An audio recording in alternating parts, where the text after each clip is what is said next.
ಇನ್ನು DCM DK Shivakumar ಅವರಿದ್ದಂತಹ ಕಾರ್ಯಕ್ರಮದ ಬಳಿಯೇ ಕಾರೊಂದು ಹೊತ್ತಿರುವಂತಹ ಘಟನೆಯಾಗಿದೆ. ವೇದಿಕೆ ಕಾರ್ಯಕ್ರಮದ ಸಮೀಪದಲ್ಲಿ ಕಾರು ಸುಟ್ಟು ಭಸ್ಮ ಆಗಿ ಹೋಗಿದೆ. ಅಂಬಿಕಾ ಲೇಔಟ್ ಬಳಿ ನಡೀತಾ ಇದ್ದಂತಹ ಕಾರ್ಯಕ್ರಮ ದೇವನಹಳ್ಳಿ ಹೊರವಲಯದ ಅಂಬಿಕಾ ಲೇಔಟ್ನಲ್ಲಿ ಏಕಾಏಕಿ ನಿಂತ ಜಾಗದಲ್ಲೇ ಕಾರೊಂದು ಹೊತ್ತಿ ಉರಿದಿದೆ. ಅಗ್ನಿಶಾಮಕ ದಳದ ಸಿಬ್ಬಂದಿಗಳು ಬೆಂಕಿ ನಂದಿಸುವ ಕಾರ್ಯಾಚರಣೆಯನ್ನ ನಡೆಸಿದ್ದಾರೆ.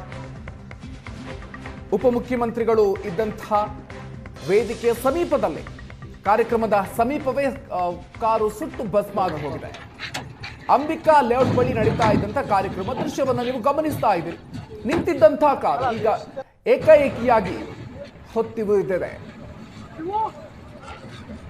ಕಾರ್ಯಕ್ರಮದ ಬಳಿಯಲ್ಲೇ ಇದ್ದಂತಹ ಅಗ್ನಿಶಾಮಕ ದಳದ ಸಿಬ್ಬಂದಿಗಳು ಕಾರ್ಯಾಚರಣೆಯನ್ನ ನಡೆಸಿ ಬೆಂಕಿಯನ್ನ ನಂದಿಸಿದ್ದಾರೆ.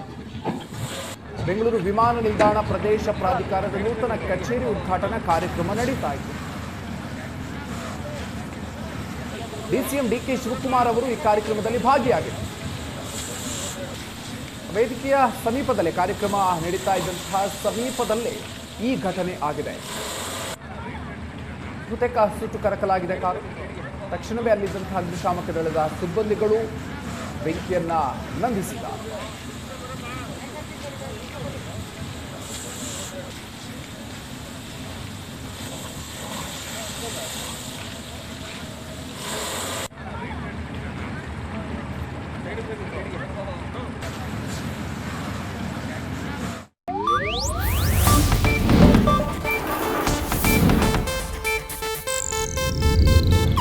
ಇದು ಏಷ್ಯಾನೆಟ್ ನ್ಯೂಸ್ ನೆಟ್ವರ್ಕ್ ಪ್ರಸ್ತುತಿ.